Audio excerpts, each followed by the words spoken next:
أعوذ بالله السميع العليم وبوجهه الكريم من الشيطان الرجيم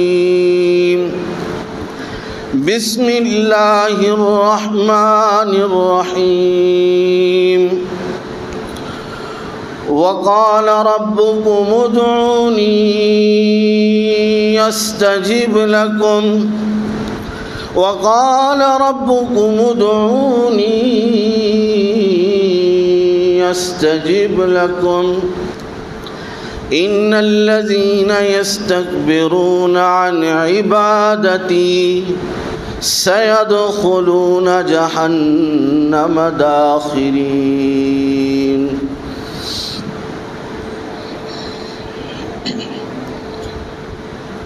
تمام قسم کی حمد و ثنا، بزرگی، برتری، بڑائی، کبریائی اللہ رب العالمین کی ذات بابرکات کے لیے ان گنت لاتعداد، بے حد و حساب، بے شمار درود و سلام نبی آخر الزمان سید الاولین والآخرین، امام کائنات رحمت للعالمین جناب محمد الرسول اللہ صلی اللہ علیہ وسلم کی ذات مبارکہ پر۔ معزز سامعین کرام، اللہ رب العزت ہم سب کے خالق و مالک ہیں۔ اس مالک کائنات نے اس کائنات کو بنایا، اس مالک کائنات نے انسان کو بنایا، اور اس کی انسان کی دنیاوی زندگی جہاں پر خوشیاں دیں، آسانیاں دیں، راحتیں دیں، وہاں پہ اسی انسان کی اس دنیاوی زندگی کے اندر بہت ساری مشکلات، بہت ساری تکلیفات، بہت ساری غم اور بہت سارے غموں کے پہاڑ بھی اسی دنیا کے اندر، اسی دنیا کی زندگی کے اندر انسان پاتا ہے۔ اب جب انسان ان غموں کا شکار ہو جائے، ان مصیبتوں سے اس کا برا حال ہو جائے، جب انسان اس دنیاوی زندگی کی مشکلات میں پھنس جائے، جب انسان اس دنیاوی زندگی کی بیماریوں کے اندر مبتلا ہو جائے، تو پھر ایک ہی راستہ ہے جو وہ اختیار کرتا ہے، وہ اللہ سے تعلق کا راستہ ہے۔ انسان جہاں پر اللہ نے دنیا کے اندر اس کے لیے مشکلات رکھی، اس مشکلات کا حل بھی انسان کو بتایا۔ نبی کریم صلی اللہ علیہ وسلم جب اپنے صحابہ کرام کی تربیت فرما رہے تھے، وہاں پہ ان ساری باتوں کا تذکرہ فرمایا کہ انسان جب تم اس دنیا کی بدمستیوں کے اندر، اس دنیا کی برائیوں کے اندر، اس دنیا کے غموں کے اندر، مصیبتوں کے اندر، چکروں کے اندر پھنس جاؤ، تو پھر کیا کرنا ہے؟ تم نے اللہ کی طرف لوٹ کر آنا ہے، تم نے اس راستے کو اختیار کرنا ہے۔ جب بھائی بھائی کا ساتھ چھوڑ جائے، باپ کی شفقت ختم ہو جائے، ماں کا وہ پیار اور محبت اس دنیا کے اندر اس سے بچھڑ جائے، جب کوئی راستہ دکھائی نہ دے، تو ایک راستہ ہے اور وہ اللہ کی طرف ہے، اور وہ راستہ دعا کا ہے۔ سب سے بڑا ہتھیار مومن کا وہ دعا ہے۔ آج ہم اس سبق کے متعلق کچھ باتیں کریں گے۔ دعا، ہم پکارتے ہیں اللہ کو، ہم مدد کے لیے بلاتے ہیں اللہ کو۔ دعا، الدعاء مخ العبادہ، دعا عبادت کا مغز ہے۔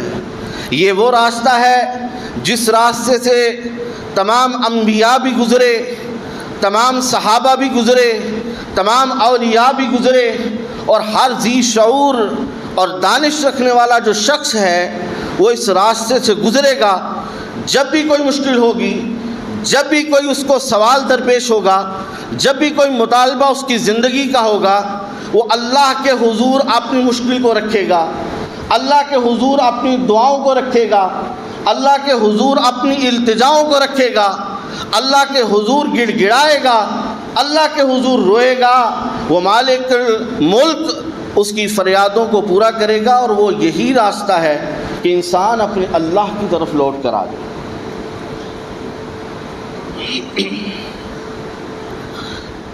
آج انشاءاللہ العزیز اللہ کی توفیق کے ساتھ چند معاملات، چند نکات آپ کے سامنے رکھنے ہیں۔ آج کا یہ سبق ہماری زندگی کے لیے بڑا اہم ہے۔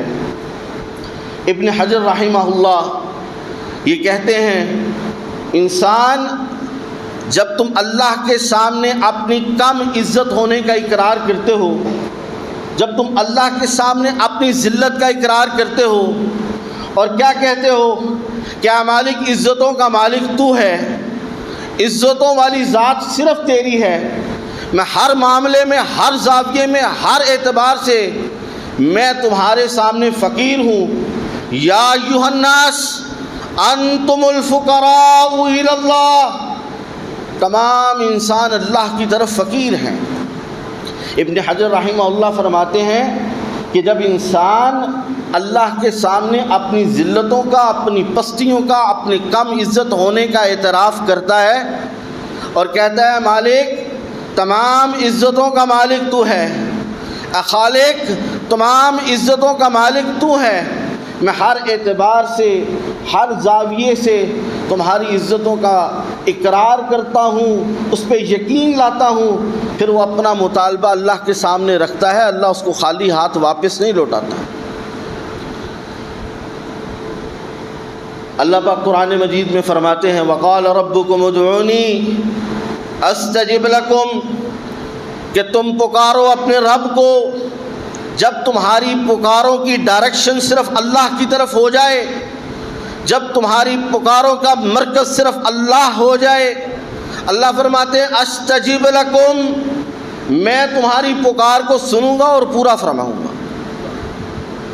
وقال ربکم ادعونی، اور تم پکارو اللہ کو، تمہاری پکار کوئی غیر اللہ نہ ہو، اللہ کے سوا کوئی اور نہ ہو۔ وقال ربکم ادعونی استجب لکم، تم پکارو اپنے رب کو، اللہ تمہاری پکار کو سنے گا بھی اور تمہاری دعاؤں اور التجاؤں کو پورا بھی کرے گا۔ ان الذین یستکبرون عن عبادتی، اور جس نے تکبر کیا اس کی عبادت، میں نے ابھی کہا دعا هو العبادہ، دعا عبادت ہے۔ ہم نماز پڑھتے ہیں، اقیم الصلاۃ لذکری، ہم اللہ کا ذکر کرتے ہیں، اپنی نماز کو، رکوع و سجود کو، قیام کو آپ پورے کو اٹھا کر دیکھیں، آپ اللہ سے دعائیں مانگ رہے ہوتے ہیں، آپ اللہ سے التجائیں کر رہے ہوتے ہیں، آپ اللہ سے اپنی مناجات کو رکھ رہے ہوتے ہیں، آپ دل لگا کر نماز کو اس ترجمے کے ساتھ آپ کو پتہ ہو کہ آپ پڑھ کیا رہے ہیں، آپ اللہ سے اپنے معاملات کو رکھ رہے ہیں۔ الدعاء هو العبادہ، دعا عبادت ہے، عین عبادت ہے۔ کیا فرمایا نعمان بن بشیر رضی اللہ تعالی عنہ، فرماتے ہیں وہ لوگ، کتنے ہی ایسے لوگ ہیں جو اس بات کو چھوڑ دیتے ہیں، دعا ہی نہیں کرتے۔ کیا اللہ کو ہمارے حال کا نہیں پتہ؟ کیا اللہ مقلب القلوب نہیں ہے؟ کیا اللہ دلوں کے بھید نہیں جانتا؟ کیا اللہ ہمارے حال کو نہیں جانتا؟ کیا ہم اپنی فریاد اس کے سامنے رکھیں گے تو اس کو پتہ چلے گا؟ کیا اللہ ہمارے دلوں کے، ہمارے حال نہیں جانتا؟ یہ سوچ کر وہ دعائیں کرنا چھوڑ دیتے ہیں، اور یہ اللہ کو سخت ناپسند ہے، یہ تکبر ہے۔ اللہ خوش ہوتے ہیں کہ میرا بندہ مجھ سے مانگے، ادعونی استجب لکم، جب وہ میرے سے مانگے گا میں اس کو عطا کروں گا۔ اور فرمایا ان الذین یستکبرون عن عبادتی، جو اس عبادت کے ساتھ تکبر یہ کریں گے، جو مجھ سے مانگنے سے اعراض کریں گے، سیدخلون جہنم داخرین، ان قریب وہ جہنم کے اندر ہوں گے۔ قرآن مجید میں اکثر جگہوں پہ یہ بات، یستفتونک، لوگ آتے ہیں نبی کریم صلی اللہ علیہ وسلم کے پاس، آ کر سوال کرتے ہیں، یستفتونک، ہمیں فتویٰ دیجئے، یسالونک، ہمیں اس بارے میں بتلائیے۔ اللہ نے فرمایا جب اے نبی تم سے سوال کرتے ہیں، فتویٰ مانگتے ہیں، قرآن مجید میں یسالونک عن الاہلہ قل ہی مواقیت للناس بالحج، یسالونک عن الشہر الحرام قتال فیہ قل قتال فیہ کبیر۔ جب آپ سے سوال کریں، آپ سے فتویٰ مانگے، کہہ دیجئے۔ نبی پاک صلی اللہ علیہ وسلم کو فرمایا، لیکن جب سوال کرنے کی باری آئی کہ جب میرے بندے میری ذات کے بارے میں سوال کریں، وہ میرے بارے میں آپ سے دریافت کریں کہ اللہ ہمارا کتنا قریب ہے، وَإِذَا سَأَلَكَ عِبَادِي، تو فرما دیجئے انی فَإِنِّي قریب، میں ان کے بہت قریب ہوں۔ وہ اللہ اپنی شان کے ساتھ، اپنی رحمت کے ساتھ، اپنے علم کے ساتھ وہ ان کے بہت قریب ہے، حالانکہ وہ عرش کے اوپر اللہ اپنی شان کے ساتھ موجود ہے۔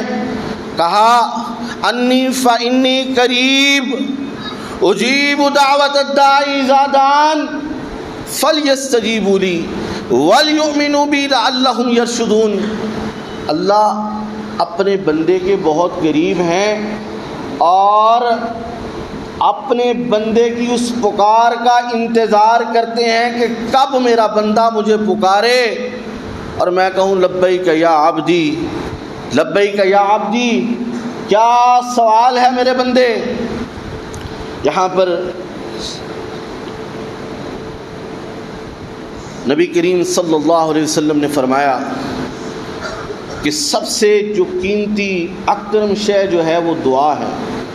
اللہ کے نزدیک اگر سب سے بڑھ کر سب سے عزت والی کوئی چیز ہے تو وہ دعا ہے۔ نبی کریم صلی اللہ علیہ وسلم نے فرمایا کہ جب کوئی شخص ان دو دعاؤں سے اعراض کر لے، وہ گناہ کی دعا نہ کرے، کسی غلطی کوتاہی کی دعا نہ کرے، اور اپنے رشتہ داروں سے قطع تعلقی کی، اپنے رشتہ داروں سے تعلق کو توڑنے کی دعا نہ کرے، میں نبی کریم صلی اللہ علیہ وسلم نے فرمایا اس کی 3 طرح کی ہیں کہ اللہ اس کی دعاؤں کو یا تو فوری طور پہ قبول کرتا ہے اور اس کا رزلٹ فوری آ جاتا ہے۔ اگر اس کی دعاؤں کا رزلٹ فوری طور پہ نہ آئے تو ان کی دعاؤں کو قیامت کے دن پہاڑ بنا کر ان کے نامہ اعمال میں شامل کر دیا جاتا ہے۔ قیامت کا دن ہوگا، بندے کو ایک نیکیوں کا پہاڑ، نیکیوں کے وہ پورے کے پورے وہ ٹولے بنائے ہوئے دکھائے جائیں گے۔ مجھے یا اللہ میں نے یہ تو نیکیاں کی ہی نہیں۔ اللہ فرمائے گا میرے بندے یہ جو دعائیں تم نے مانگی تھیں ان سب کو نیکیاں بنا کر میں نے تمہارے نامہ اعمال میں شامل کر دیا۔ پریشان نہ ہوا کرو کہ دعا کا رزلٹ فوری طور پہ نہیں آیا، اللہ ہماری دعائیں سن نہیں رہا، اللہ ہماری دعائیں قبول نہیں کر رہا، ہماری دعائیں قبول ہوتی ہی نہیں، ہماری دعائیں قبول ہوتی ہی نہیں۔ اللہ سے یہ شکوے نہ کیا کرو، بلکہ اللہ سے مسلسل مناجات کیا کرو، مسلسل اپنی حاجت کو اللہ رب العزت کے سامنے رکھا کرو۔ اور تیسری صورت، اگر فوری طور پہ رزلٹ نہ آئے، اللہ اس کے نامہ اعمال میں داخل کر دے، تیسری صورت یہ ہے کہ اللہ اس دعا کی بدولت انسان پر آنے والی مصیبت یا جو ابھی آئی نہیں اس مصیبت کو، یا جو آ رہی ہے اس مصیبت کو اس سے ٹال دیتے ہیں۔ دعائیں کیا کریں، اپنے ہاتھ کو بلند کیا کریں۔ نبی کریم صلی اللہ علیہ وسلم نے فرمایا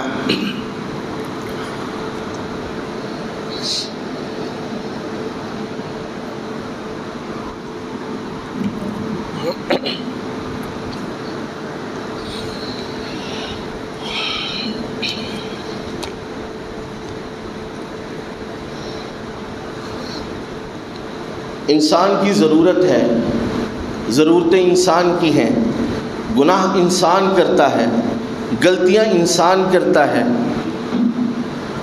اور پھر شکوے بھی انسان کرتا ہے اللہ سے کہ اللہ میری دعاؤں کو قبول نہیں فرما رہا۔ حدیث قدسی ہے، اللہ فرماتے ہیں یہاں پر کہ اے ابن آدم کہ میں تمہارے ساتھ ہوں، اے میرے بندو میں تمہارے ساتھ ہوں۔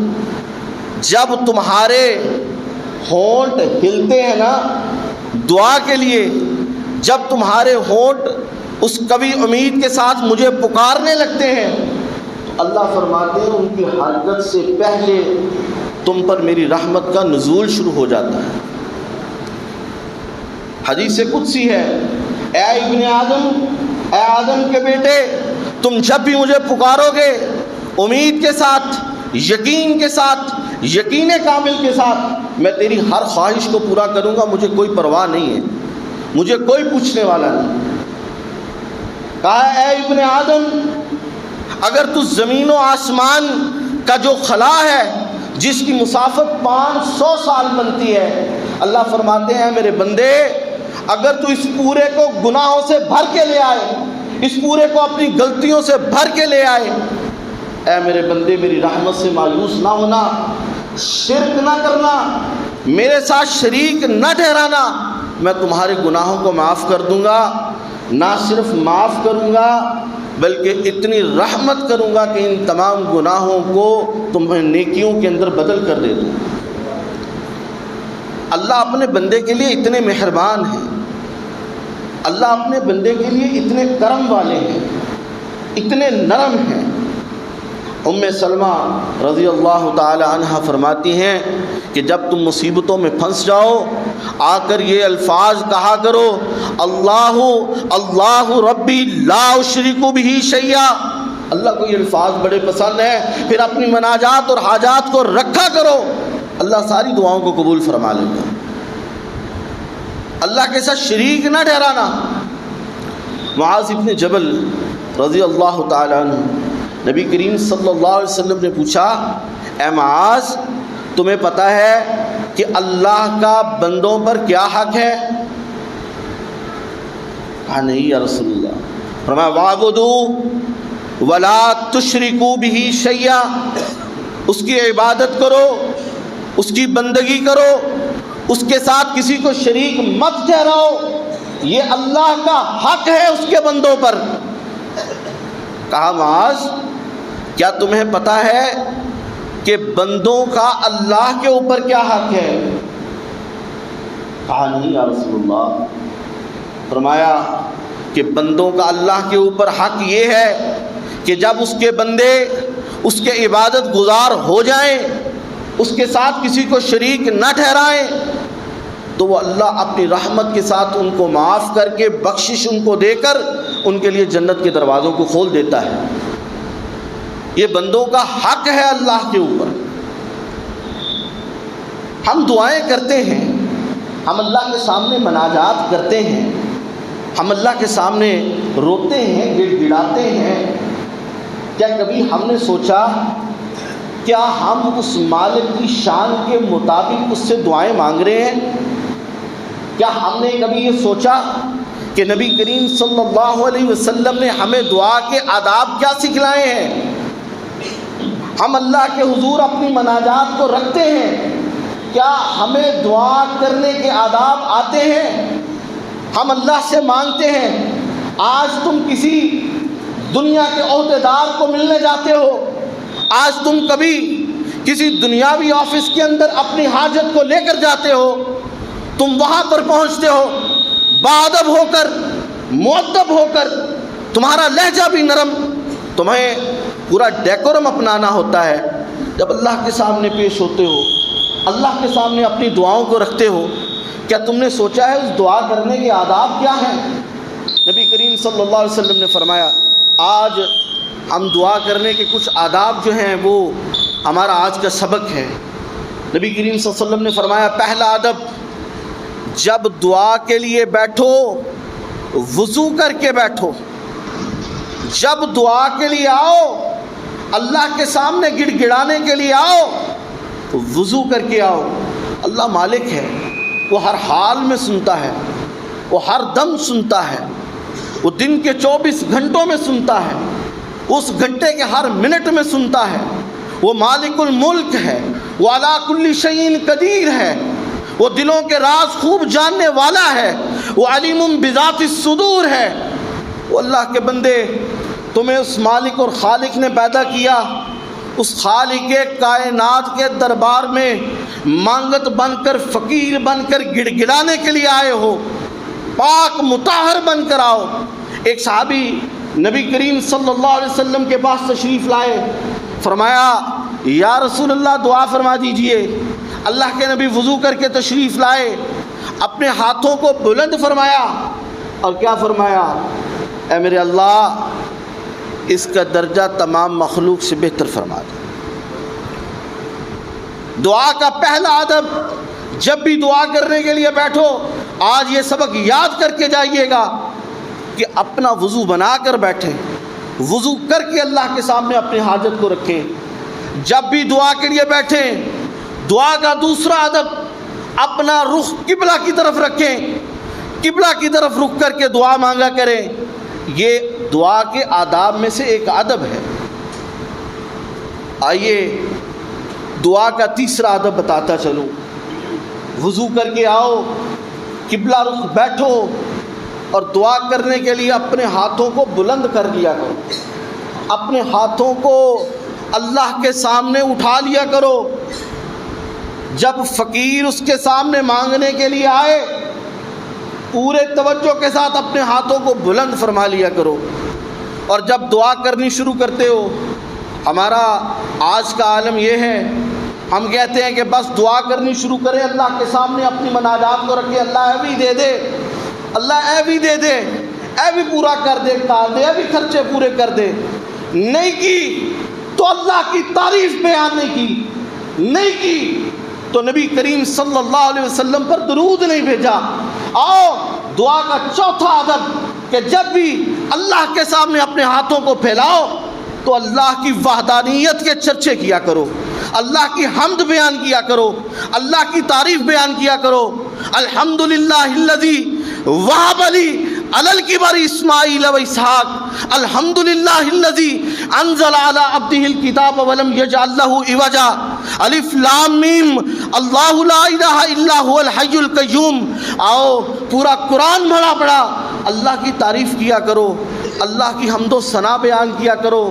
اے مالک، خالق ہی تو ہے، رازق بھی تو ہے، علی کل شیء قدیر بھی تو ہے، اللہ سمیع بصیر بھی تو ہے، اللہ علیم بذات الصدور بھی تو ہے۔ اور جب دعائیں مانگنے لگو، اس اللہ کی بڑائی کبریائی بیان کیا کرو۔ پھر اس کے بعد نبی کریم صلی اللہ علیہ وسلم پر درود پاک بھیجا کرو، درود پڑھا کرو۔ نبی کریم صلی اللہ علیہ وسلم نے فرمایا، جس دعا کے اندر مجھ پر درود نہ بھیجا جائے، اللہ وہ دعا کو قبول نہیں کرتا۔ ایک اور حدیث میں فرمایا کہ جس دعا کے اندر درود شامل نہ ہو، ان کی دعائیں زمین اور آسمان کے درمیان معلق رہ جاتی ہیں، اللہ کے پاس وہ دعائیں پہنچتی ہی نہیں۔ آئیے آج ہم اپنی دعاؤں کے ان آداب کو سیکھتے جائیں گے۔ پہلا ادب کیا کریں گے دعا کے لیے؟ وضو کر کے بیٹھیں گے۔ کیسے بیٹھیں گے؟ قبلہ رخ بیٹھیں گے۔ کیا کریں گے؟ اپنے ہاتھوں کو بلند کر کے اللہ سے دعا کریں گے۔ کیا کریں گے؟ اللہ کی وحدانیت کو بیان کریں گے۔ پھر کیا کریں گے؟ اللہ کے نبی کریم صلی اللہ علیہ وسلم پر درود پڑھیں گے۔ ہم آئیے میں 6ویں ادب کی بات کرتا ہوں۔ ہم آج دعا کے آداب سیکھ کر جائیں گے انشاءاللہ العزیز۔ آج ہم کہتے ہیں ہماری دعائیں قبول نہیں ہو رہی۔ کبھی غور کیا ہے کہ جب ہم دعا کے لیے اللہ کے حضور بیٹھتے ہیں، کیا ہمارے دل کی حضوری ہے؟ کیا ہمارا دل حاضر ہے؟ کیا ہمارا دل اس وقت اس دعا کے اندر، اللہ کو منانے کے اندر، اللہ کے ترلے منتیں کرنے کے اندر، اللہ کے سامنے گڑ گڑانے کے اندر، کیا ہمارا دل اس کے اندر موجود ہے؟ ہم دعاؤں کے لیے ہاتھ کو بلند کرتے ہیں، ہماری توجہ اس پنکھے کی طرف ہے، مسجد پہ بیٹھے ہیں، مسجد کی اس تزئین و آرائش کی طرف ہیں، مسجد کے اندر بیٹھے ہیں، ہمارے ہاتھ بلند ہیں، ہم غافل ہیں، ہم فون بجتا ہے، ہم اپنے ہاتھوں سے فون کو نکالتے ہیں، ایک ہاتھ کو بلند کیا ہے، فون ہاتھ میں پکڑا ہوا ہے، ہم دوسرے کو پکارتے ہیں بھئی تم ادھر بیٹھ جاؤ، ہم دعا مانگ رہے ہیں، ہمارے دل کی حاضری ہی نہیں ہے۔ نبی کریم صلی اللہ علیہ وسلم نے فرمایا اللہ ان لوگوں کی دعا قبول نہیں کرتا جن کے دل غافل ہوتے ہیں، جن کے دل اللہ سے غافل ہو جائے اللہ ان کی دعا قبول نہیں فرماتے۔ یہ 6واں ادب ہے دعا کا کہ جب بھی دعا کے لیے بیٹھو اپنے دل کو حاضر کر کے بیٹھو، جب بھی دعا کے لیے بیٹھو اپنے دل کو موجود کر کے بیٹھو۔ تمہیں یہ پتہ ہونا چاہیے کہ تم مانگ کیا رہے ہو اور تم کس ذات کے سامنے اپنے ہاتھوں کو پھیلائے بیٹھے ہو۔ آج یہ 6واں ادب سیکھ کر جائیے۔ 7واں ادب نبی کریم صلی اللہ علیہ وسلم نے فرمایا کہ جب بھی دعا کے پاس دعا کرنے کے لیے ہاتھ اٹھاؤ تو یقین کامل کے ساتھ اٹھاؤ۔ یہ نہ سوچو کہ میں نے دعا مانگ لی اللہ ہر ایک قبول کرے نہ کرے، اللہ اگر تو چاہے تو کر دے۔ نبی کریم صلی اللہ علیہ وسلم نے منع فرمایا یہ لفظ نہ کہیے اللہ اگر تو چاہے تو کر دے، اللہ کو کون کروا سکتا ہے؟ وہ مالک کائنات ہے، اس کو کون مجبور کر سکتا ہے کہ وہ یہ کام کر دے؟ اللہ سے ترلا کیجئے اللہ جی یہ میری خواہش کو پورا کر دیجئے، میری دعاؤں کو پورا کر دیجئے۔ دعائیں مانگیں دعاؤں کے ادب کے ساتھ، یقین کامل کے ساتھ۔ جب آپ یقین کے ساتھ دعا مانگیں گے تو اللہ ان دعاؤں کو سنتا ہے۔ کچھ لوگ کہتے ہیں اس فلاں بندے کی دعا بڑی قبول ہوتی ہے، فلاں بندے کی دعا بڑی قبول ہوتی ہے۔ نبی کریم صلی اللہ علیہ وسلم نے فرمایا جو لوگ اللہ پر کامل یقین رکھتے ہیں، جو اللہ کے ذکر کرتے رہتے ہیں، جن کی زبانیں اللہ کے ذکر سے تر رہتی ہیں، اللہ ان کو اپنا مقرب بنا لیتا ہے، اللہ ان کو مستجاب الدعوات بنا لیتا ہے۔ جب ان کی زبان سے اللہ کے حضور کوئی حاجت، کوئی دعا، کوئی مناجات رکھی جاتی ہے اللہ فوری طور پر قبول فرما لیتے ہیں۔ حضرت سعد رضی اللہ تعالیٰ عنہ نبی کریم صلی اللہ علیہ وسلم کے پاس تشریف لائے، فرمایا یا رسول اللہ صلی اللہ علیہ وسلم میرے لیے دعا فرما دیجئے اللہ مجھے مستجاب الدعوات بنا دے۔ مستجاب الدعوات کہتے ہیں جس کی دعائیں اللہ فوری قبول فرما لے۔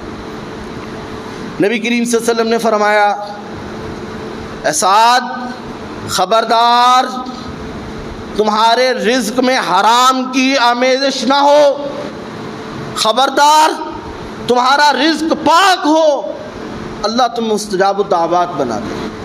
پھر چشم فلک نے دیکھا حضرت سعد جو دعائیں کیا کرتے تھے اللہ کریم ان کو فوری طور پہ قبول فرما لیا کرتے تھے۔ پھر وہ وقت بھی آیا حضرت عمر فاروق رضی اللہ تعالیٰ عنہ کے دور کے اندر ایک لشکر کے امیر بنا کر ایران کی طرف بھیجا۔ رستے میں ایک دریا آیا تو دریا کے اندر گھوڑے دوڑا دیے اور اسی گھوڑوں کے ساتھ اس دریا کو پار فرما لیا۔ کس کے ساتھ؟ اللہ رب العزت کی مدد اور نصرت کے ساتھ۔ اور جب پار چلے گئے ایک ساتھی نے کہا کہ سعد میرا پیالہ اس دریا کے اندر گر گیا ہے، تو اللہ کے حضور ہاتھ اٹھا دیے کہ اللہ اس دریا کو حکم کرو کہ اس کا پیالہ جو ہے وہ واپس کر دے، اس دریا نے اس کے پیالے کا کیا کرنا۔ اور پھر دریا کی موج آئی، پیالہ باہر آ گیا۔ یہ ہے مستجاب الدعوات۔ دعائیں مانگو، دعا کرنے کے آداب میں 7واں ادب کہ اللہ کے ساتھ یقین رکھو، یقین کامل رکھو، امید بہار رکھو۔ جب بھی اس کے سامنے ہاتھوں کو اٹھاؤ، جب بھی اس کے سامنے اپنی مناجات کو رکھو، یہ یقین رکھو اللہ دعاؤں کو قبول فرمائے گا، اللہ میری دعاؤں کو پورا کرے گا، اللہ میری دعاؤں کو سن رہا ہے، اللہ میری دعاؤں کو قبولیت کے ساتھ نوازے گا۔ آئیے ایک اور بات بتلاتا چلوں۔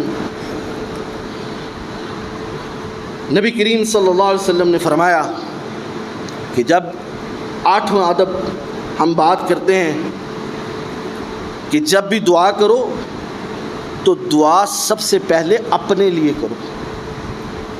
جب بھی دعا کے لیے ہاتھ اٹھاؤ تو اپنی ہدایت کے لیے دعا کرو۔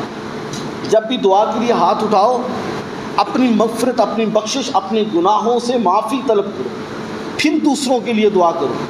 یہ 8واں ادب ہے دعا کا کہ ہاتھ اٹھاؤ، کسی کے لیے دعا کرنے سے پہلے سب سے پہلے اپنے لیے دعا کرو کہ اللہ میرے گناہوں کو معاف فرما دے، اللہ اے مالک الملک اللہ مجھے ہدایت دے دے، اے خالق اللہ تو علی کل شیء قدیر ہے، میری یہ حاجت ہے، میری اس حاجت کو پورا فرما دے۔ جب بھی دعا فرمائیں سب سے پہلے اپنے لیے کریں، پھر اپنے بھائیوں کے لیے کریں۔ آئیے ہم 9ویں ادب کی بات کرتے ہیں۔ ہم دعا کے آداب سیکھ رہے ہیں۔ جب دعا کریں اتنی جلدی میں نہ کیا کریں۔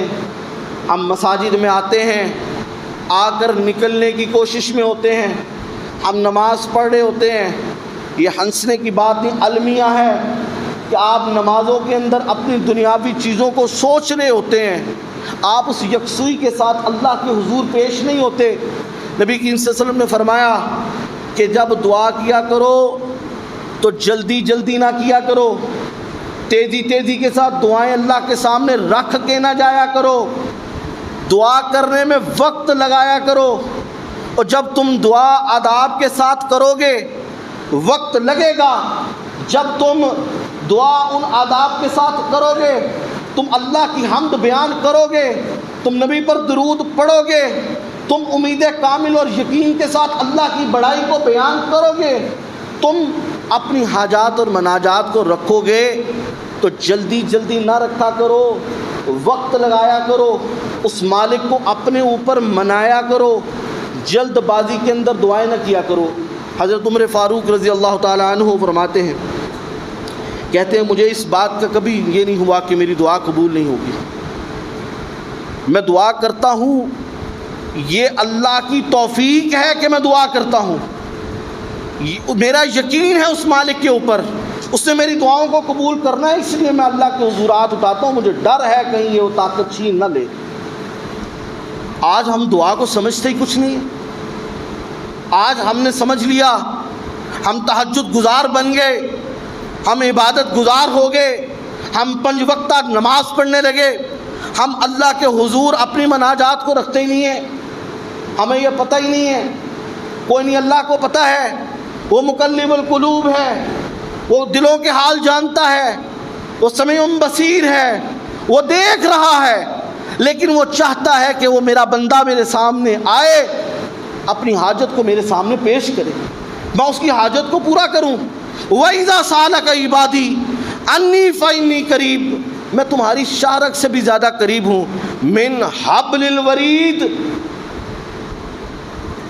اتنا قریب تمہارے کوئی بھی نہیں ہے، اتنا غم گسار تمہارا کوئی نہیں ہے، نہ تمہارا باپ، نہ تمہاری ماں، نہ تمہارا بھائی، نہ تمہارے دوست، نہ تمہارے ارد گرد کے رہنے والے لوگ، نہ تمہیں دنیاوی زندگی کے اندر تمہارے ساتھ چلنے والے معاملات کرنے والے لوگ کون ہیں؟ من حبل الورید، اللہ فرماتے ہیں میں تمہاری شارک سے زیادہ قریب ہوں۔ کیسے قریب ہیں؟ وہ اپنی شان کے ساتھ قریب ہیں۔ کیسے قریب ہیں؟ وہ اپنی رحمت کے ساتھ قریب ہیں۔ کیسے قریب ہیں؟ وہ اپنی عزت کے ساتھ قریب ہیں، وہ اپنے علم کے ساتھ قریب ہیں۔ اے انسان تو اس کے سامنے آگ تو صحیح۔ آئیے ہم بات کر رہے آداب کی۔ 10واں ادب، جب ہم دعا کریں صرف اس وقت دعا نہ کیا کریں جب ہم پریشان ہوں، جب ہم پر کوئی غم آ جائے، جب ہم پر کوئی مصیبت آ جائے، جب ہم پر کوئی تکلیف آ جائے۔ نبی کریم صلی اللہ علیہ وسلم نے فرمایا اگر تم چاہتے ہو کہ کوئی غم تکلیف کسی مشکل کے اندر، کسی مصیبت کے اندر اللہ تمہاری مناجات کو فوری طور پر سن لے اور اس کو پورا فرما دے، تو تنگی دستی جو تنگ وقت اور مشکل وقت ہے اس وقت تو تم دعا کرتے ہو، لیکن جب اللہ تمہیں فراخی دے دے، جب تمہیں اللہ آسانی دے دے، جب تمہیں اللہ راحت دے دے، جب تمہیں اللہ سکون دے دے، جب تمہیں اللہ اطمینان دے دے، جب تمہیں اللہ اطمینان قلب عطا کر دے، اس وقت مالک کو یاد کیا کرو۔ آج ہماری دعائیں، آج ہماری مناجات صرف سودے بازی ہے۔ اللہ میرا یہ کام کر دیجئے، میں 5 روزے رکھوں گا، اللہ یہ میرا کام کر دیجئے، میں اتنی نمازیں ادا کروں گا، ادھر سے کام ہوا ادھر سے نمازیں ختم، ادھر سے کام ہوا ادھر سے روزے ختم۔ اللہ فرماتے ہیں جب تمہیں میں فراخی عطا کروں، جب تمہیں راحتیں عطا کروں، جب تمہیں اطمینان دوں، جب تمہیں سکون دوں، جب تمہارے گھروں کے اندر سکون ہو، خوشحالی ہو، رزق کی فراوانی ہو، اس وقت اللہ کے حضور دعائیں کیا کرو۔ جب تم اس وقت اللہ کے حضور دعائیں کیا کرو گے، ایک وقت آئے گا تلک الایام نداولها بین الناس، اللہ دنوں کو پھیر پھیر کر لاتا ہے۔ جب تم تنگی کے اندر ہو کر، جب تم مشکل کے اندر ہوگے، جب تم اس فقر کے عالم میں ہو کر، تب اللہ کے سامنے ہاتھ اٹھاؤ گے، اللہ تمہاری دعاؤں کو فوری قبول فرمائے۔ آئیے ان 10 آداب کے بعد میں کچھ باتیں ان لوگوں کے متعلق، ان خوش نصیبوں کے متعلق کرنا چاہتا ہوں جن کی اللہ فوری طور پر دعائیں قبول فرماتے ہیں۔ 10 سبق یاد ہو گئے ہیں نا جی؟ کیا سبق ہے؟ پہلا کیا کرنا ہے؟ ہم نے وضو کر کے بیٹھنا ہے۔ کیا کرنا ہے؟ ہاتھوں کو بلند کر کے اللہ کے سامنے دعا کرنی ہے۔ تیسرا ادب، اللہ کیا کریں گے؟ ہم کیا کریں گے؟ قبلہ رخ بیٹھیں گے۔ تیسرا کیا کہ چوتھا کیا کریں گے؟ اللہ کی وحدانیت، اللہ کی بڑائی کریں گے۔ پانچواں کیا کریں گے؟ نبی کریم صلی اللہ علیہ وسلم پر درود و سلام بھیجیں گے۔ چھٹا کیا کریں گے؟ دل کی حضوری دعا کے لیے بہت ضروری۔ اور ساتواں ادب کیا ہے؟ اللہ کے ساتھ امید کامل، یقین کامل کے ساتھ اللہ کے حضور آئیں گے۔ اور آٹھواں ادب کیا ہے؟ ہم تیزی تیزی کے ساتھ، جلدی جلدی سے اپنی دعائیں اللہ کے حضور نہیں رکھیں گے، بلکہ وقت لگائیں گے۔ اور پھر کیا کریں گے؟ مشکل کے وقت تو دعائیں کرتے ہیں، ہم آسانی اور راحت کے وقت بھی اللہ کے حضور اپنی دعاؤں کو، اپنی مناجات کو، اپنی ترلے اور منتوں کو اللہ کے حضور رکھیں گے۔ آئیے میں ان خوش نصیب لوگوں کی بات کرتا ہوں جن لوگوں کی دعائیں اللہ فوری طور پر قبول فرما لیتے ہیں۔ وہ کون سے خوش نصیب لوگ ہیں؟ آئیے ان خوش نصیب لوگوں کا تذکرہ کرتے ہیں۔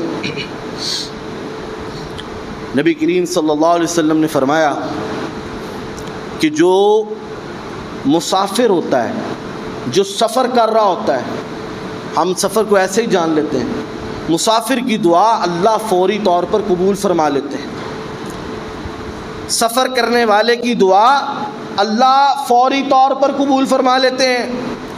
ہم سفر کرتے ہیں، کبھی کسی مسئلے کے لیے، کبھی کاروبار کے لیے، کبھی راحت اور سکون کے لیے، کبھی شمالی علاقہ جات کی طرف، کبھی انٹرنیشنلی ہم سفر کے لیے جاتے ہیں۔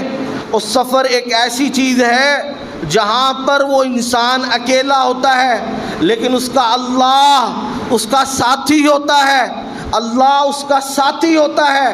اور وہ اس تنہائی کے اندر اللہ کے حضور جب اپنی دعاؤں کو پیش کرتا ہے تو اللہ وہ دعائیں قبول فرما لیتے ہیں۔ جو مسافر ہے، جو دعا کرے گا اللہ فوری قبول فرمائے۔ دوسرا وہ شخص جو مظلوم ہے، جس کے اوپر ظلم ہوا ہے، جو تکلیف کے اندر ہے، وہ ظلم وہ ہمارے حکمرانوں کا ہے، وہ ہمارے کسی انڈسٹری کا ہے، وہ ہمارے گھروں کا ہے۔ جو مظلوم ہوگا اللہ اس مظلوم کی دعاؤں کو بھی کبھی خالی واپس نہیں لوٹائے۔ تیسرا وہ شخص، ٹائم کی قلت ہے، تیسرا وہ شخص جس کی دعائیں اللہ فوری طور پر قبول فرماتے ہیں۔ یہاں پر والدین تشریف فرما ہیں۔ میں ترلے کے ساتھ کہہ رہا ہوں، میں نے بہت سارے لوگوں کو دیکھا، سوال کرتے دیکھا، روتے دیکھا، ہماری اولادیں ہمارا کہا نہیں مانتی، ہماری اولادیں ہمارے کہنے کے اندر موجود نہیں۔ جب والدین، بالخصوص والد اپنی اولاد کے لیے دعا کرتا ہے اللہ اس کو بھی رد نہیں فرماتا۔ والد خوشحالی کے اندر، خوش دلی کے ساتھ اپنی اولاد کے لیے دعا کرے، اللہ کے عرش سے کبھی خالی واپس نہیں آئی۔ یہ تین وہ خوش نصیب ہیں۔ مسافر ہو اللہ فوری دعا قبول فرما لیتے ہیں، مظلوم ہو اللہ فوری دعا قبول فرما لیتے ہیں، اور والد کی خصوصی طور پر کی ہوئی اپنی اولاد کے حق میں دعا اللہ فوری طور پر قبول فرما لیتے ہیں۔ ہم چاہتے ہیں کہ ہم جب اس دنیا سے چلے جائیں ہمارے لیے ہاتھ اٹھانے والے موجود ہوں، اپنے بچوں کی تربیت ایسی کر جائیں، ان کو قرآن اور حدیث کا علم دے جائیں کہ جب وہ اللہ کے سامنے ہاتھوں کو اٹھائیں، آپ کی بخشش کے لیے، آپ کی مغفرت کے لیے، آپ کی درجات کی بلندی کے لیے اللہ سے دعائیں مانگے۔ اللہ کے نبی کریم صلی اللہ علیہ وسلم نے فرمایا، نیک اولاد جب اپنے ماں باپ کے حق میں دعا کرتی ہے، اللہ اس کو بھی کبھی خالی واپس نہیں لوٹاتا۔ نیک اولاد جب اپنے ماں باپ کے حق میں مغفرت کی دعائیں فرمائے گی، اللہ اس کو ضرور قبول فرمائیں گے۔ آئیے پانچواں وہ شخص جو انسان، جو مسلمان اپنے مسلمان بھائی کے لیے اس کی غیر موجودگی کے اندر دعا فرمائے، جو مسلمان یہ دعا کرے، اللہ میرے اس بھائی کو یہ راحت دے دے، اللہ اس کی دعا کو بھی فوری قبول فرما لیتے ہیں۔ نبی کریم صلی اللہ علیہ وسلم نے فرمایا، جب کوئی مسلمان اپنے دوسرے مسلمان بھائی کے لیے یہ دعا کرتا ہے، اللہ اس کو فلاں نعمت دے دے، اللہ اس کی فلاں مشکل کو حل کر دے، فرشتہ آسمان سے نیچے اترتا ہے اور آ کر کہتا ہے آمین، اور ساتھ ہی دعا فرماتا ہے، اے میرے مالک، اے میرے خالق، یہ مسلمان جو اپنے مسلمان بھائی کے لیے دعا مانگ رہا ہے، اللہ میں دعا کرتا ہوں یہ دعا اس کے حق میں بھی قبول فرما لے۔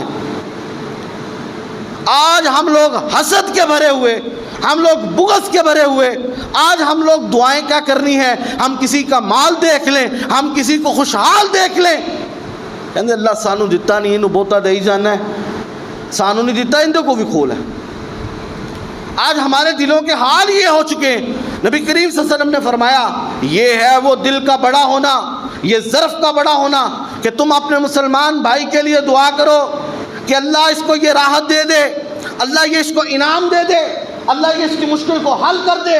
اور کسی کے پاس اولاد نہیں ہے، تم اس کے لیے دعا کرتے ہو، اللہ میرے اس بھائی کو اولاد دے دے، اللہ اس دعا کی برکت سے وہی دعا تمہارے حق میں بھی قبول فرما لے۔ یہ پانچ وہ خوش نصیب ہیں جن کا میں نے تذکرہ کیا ہے، جن کی دعائیں اللہ فوری طور پر قبول فرما لیتے ہیں۔ آئیے ایک اور شخص کا تذکرہ کرتا جاؤں اور آگے بڑھوں گا۔ وہ شخص جو اللہ کے ساتھ کبھی کسی کو شریک نہ ٹھہرائے، اللہ کا اپنے بندوں کے اوپر حق، وَاعْبُدُوا اللَّهَ وَلَا تُشْرِكُوا بِهِ شَيْئًا، کہ اس کی عبادت کریں، اس کے ساتھ شرک نہ کریں، اس کے ساتھ کسی کو مدد کے لیے نہ پکاریں۔ جو اس کے ساتھ کسی کو مدد کے لیے پکارے گا، اللہ نے فرمایا اس دنیا کائنات کے اندر اس سے بڑا گمراہ شخص کوئی نہیں ہے جو اللہ کے علاوہ کسی اور کو، اس کے علاوہ کسی اور کو اپنی مدد کے لیے، اپنی مناجات کے لیے، اپنی حاجت کے لیے، اپنی تکلیف کو دور کرنے کے لیے، اپنی بیماری کو رفع کرنے کے لیے، اپنے گھر کی خوشحالی کے لیے اللہ کے علاوہ کسی کو پکارے۔ اور جن کو یہ پکارتے ہیں، اللہ قرآن میں فرماتے ہیں فَلَا يَسْتَجِيبُ لَهُ يَوْمَ الْقِيَامَةِ، قیامت کی دیواروں تک وہ ان کی دعاؤں کو نہیں سن سکتے۔ جو اللہ کے ساتھ شریک نہیں ٹھہرائے گا، جو اللہ کی عبادت کرے گا، اللہ کی بندگی کرے گا، اللہ کے ذکر سے اپنی زبان کو تر رکھے گا، اللہ اس کو مستجاب الدعوات بنائیں گے، اللہ اس کی دعاؤں کو فوری طور پہ قبول فرمائیں گے۔ آئیے جہاں پر یہ باتیں کر رہے ہیں، میں ان چند لوگوں کا تذکرہ کرتا جاؤں جن کی اللہ دعائیں قبول نہیں فرمائے گا۔ 5-6 خوش نصیبوں کا تذکرہ کیا، ان لوگوں کی باتیں سن لیں جن کی اللہ دعائیں قبول نہیں فرمائے گا۔ وہ کون سے لوگ ہیں؟ ہماری زندگی کے معاملات ہیں۔ وہ شخص جو کاروبار بھی کرتا ہو، اپنے گھر بار کا خیال بھی رکھتا ہو، لیکن حلال و حرام کی تمیز نہ کرتا ہو، جس کے پیٹ کے اندر حرام کا لقمہ چلا گیا، اللہ کے نبی کریم صلی اللہ علیہ وسلم نے فرمایا اللہ اس کی دعاؤں کو قبول نہیں فرمائے گا۔ ابھی میں نے تذکرہ کیا حضرت سعد رضی اللہ تعالیٰ عنہ کا، نبی کریم صلی اللہ علیہ وسلم نے فرمایا اے سعد خبردار، اپنے رزق میں حرام کی آمیزش نہ ہونے دینا۔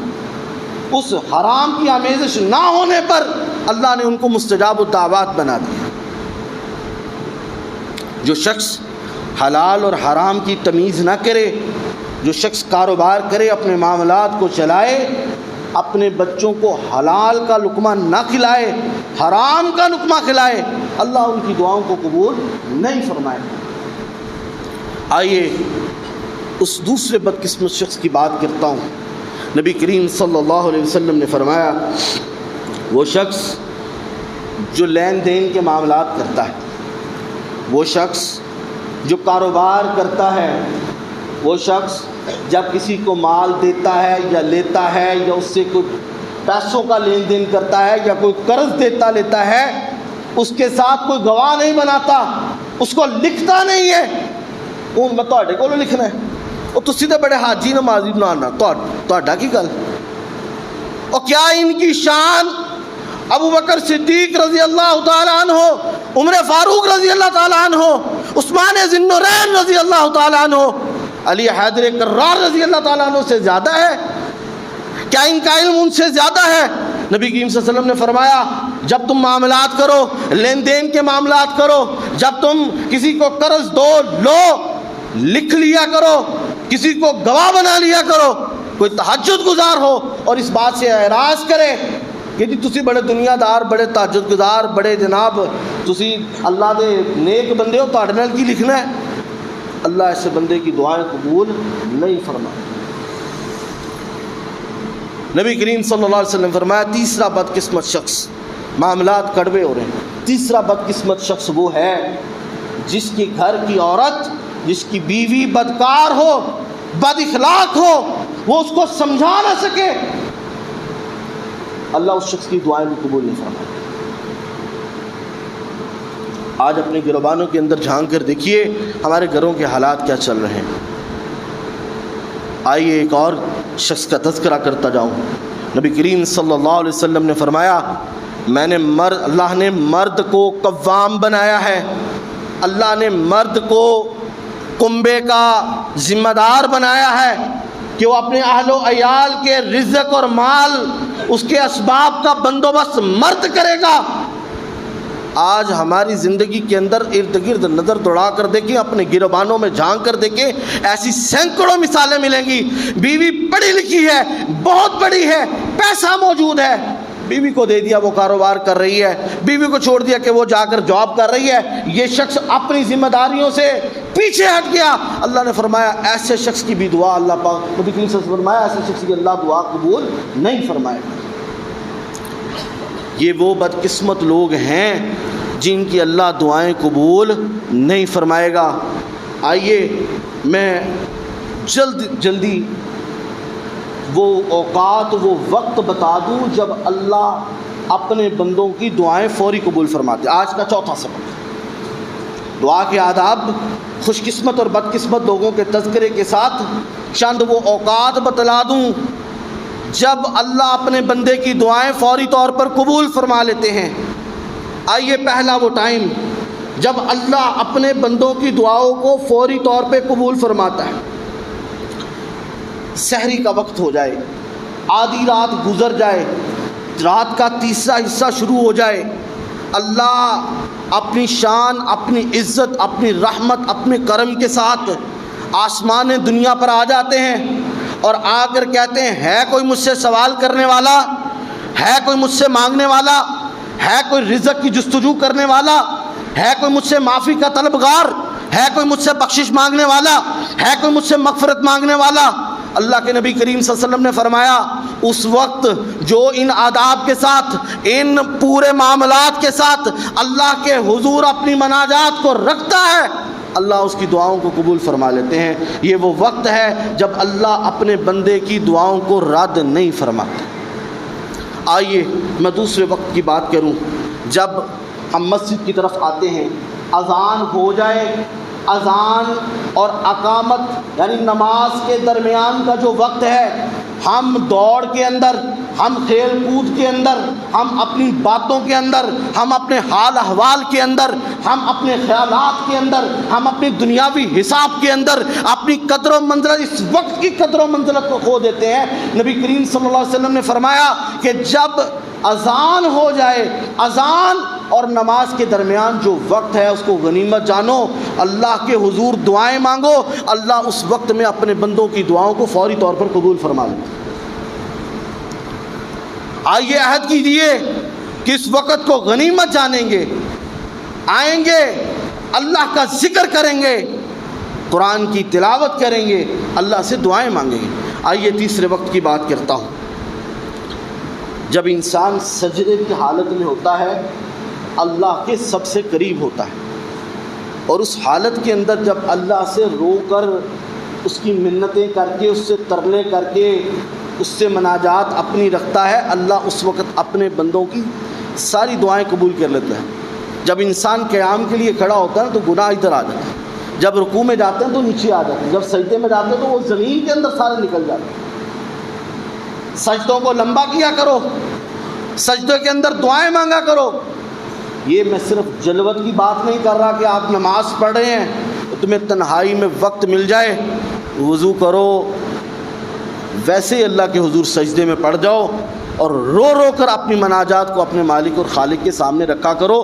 اللہ جب سجدے میں جاتا ہے اللہ دعائیں قبول فرماتا ہے۔ آئیے چوتھا وہ وقت جب اللہ دعاؤں کو قبول فرماتے ہیں۔ نبی کریم صلی اللہ علیہ وسلم نے فرمایا جب بارش ہو رہی ہو اس وقت، یا بارش کے اندر، بارش کے نیچے، جب انسان اللہ سے دعا مانگتا ہے، اللہ سے کوئی چیز طلب کرتا ہے، اپنی درخواست کو اس کے سامنے رکھتا ہے، اللہ اس وقت میں بھی دعا کو فوری طور پر قبول فرما لیتے ہیں۔ ہماری زندگی میں کئی بارشیں آئیں، کئی گزر گئیں، آج یہ تہیہ کر جاؤ، آج کے دن کا یہ سبق یاد کر جاؤ کہ ہمیں ان اوقات کو اپنی زندگی کے اندر قدر والا بنانا ہے۔ اللہ کہتے ہیں وما قدر اللہ حق قدرہ، انسان تم نے اللہ کی قدر جانی ہی نہیں جس طرح جاننے کا حق تھا، آج ہم قدر کر دیں۔ پانچواں وہ وقت جب اللہ فوری طور پر اپنے بندوں کی دعائیں قبول فرما لیتے ہیں۔ نبی کریم صلی اللہ علیہ وسلم جابر بن عبداللہ رضی اللہ تعالیٰ عنہ فرماتے ہیں کہ مسجد فتح کے اندر نبی کریم صلی اللہ علیہ وسلم نے 3 دن دعائیں مانگی، سوموار کے دن، منگل کے دن، بدھ کے دن اللہ نے نبی کریم صلی اللہ علیہ وسلم کی دعا کو قبول فرمایا۔ دعا کب مانگی نبی پاک صلی اللہ علیہ وسلم نے؟ ظہر اور عصر کے درمیان اللہ کی وہ نبی کریم صلی اللہ علیہ وسلم نے اللہ پاک نے نبی پاک صلی اللہ علیہ وسلم کی اس دعا کو قبول فرمایا۔ جب وہ دعا قبول ہوئی، جابر بن حیان فرماتے ہیں کہ نبی کریم صلی اللہ علیہ وسلم کے چہرے پر ایک ایسی چمک اور خوشی تھی، میں نے اس وقت تہیہ کہ اس کے بعد جب بھی مجھے کوئی مشکل آئی، جب بھی کوئی غم کوئی تکلیف آئی، میں نے بدھ کے دن ظہر اور عصر کے درمیان والے ٹائم میں یقین کامل کے ساتھ اس اللہ کے سامنے اپنی مشکل کو رکھا، اللہ نے فوری طور پہ میری دعاؤں کو قبول فرما دی۔ یہ وہ اوقات ہیں جب ہم اللہ کے سامنے اپنی دعاؤں اور مناجات کو رکھیں، اللہ دعاؤں کو قبول فرماتے ہیں۔ آئیے جب ہم کہتے ہیں زمزم پیتے ہیں، آج ہمارے استاد مکرم حضرت مولانا قاری محمد اکرم زاہد بھٹوی صاحب حافظہ اللہ تعالی عمرے کی سعادت کے لیے گئے، اللہ ان کا سفر قبول فرما لے اور خیر و عافیت سے وہ واپس آئیں۔ آج وہ وہاں پر زمزم بھی پی رہے ہیں اور اللہ کے حضور اپنی دعاؤں اور مناجات کو بھی رکھ رہے ہیں۔ جب زمزم پی لیں، رسول صلی اللہ علیہ وسلم نے فرمایا تم جب جس دعا کی نیت کے ساتھ زمزم کو پیو گے اللہ تمہاری دعاؤں کو قبول فرما لے گا۔ کہا زمزم شفا بھی ہے اور زمزم خوراک بھی ہے۔ اللہ جتنے بھی یہاں پر موجود ہیں تمام کو اپنے گھر کی حاضری نصیب فرمائے، مکہ مدینہ اس کی زیارتیں نصیب فرمائے، بیت اللہ کے گرد اللہ وہ چکر لگانے کی، طواف کرنے کی اللہ ہمیں بھی سعادتیں نصیب فرمائے۔ اللہ کے حضور دعا ہے یا اللہ جو ہم نے آج یہ سبق پڑھا ہے، آپ لوگوں نے سنا ہے، ہم کو اس پر عمل کرنے کی توفیق عطا فرمائے، ہمیں اپنے حضور دعائیں کرنے کی توفیق دے، ہمیں وہ آداب سکھلا دے، ان آداب کے ساتھ ہم اپنی مناجات اور حاجات کو تمہارے حضور رکھیں، ہمیں ان خوش قسمت لوگوں میں شامل فرما لے جو دعائیں کریں، اللہ ہمیں مستجاب الدعوات بنا دے، اللہ ہمیں ان اوقات ان وقتوں کی قدر کرنے والا بنا دے جن اوقات کے اندر اللہ دعاؤں کو فوری طور پر قبول فرماتے ہیں۔ وآخر دعوانا ان الحمد للہ رب العالمین۔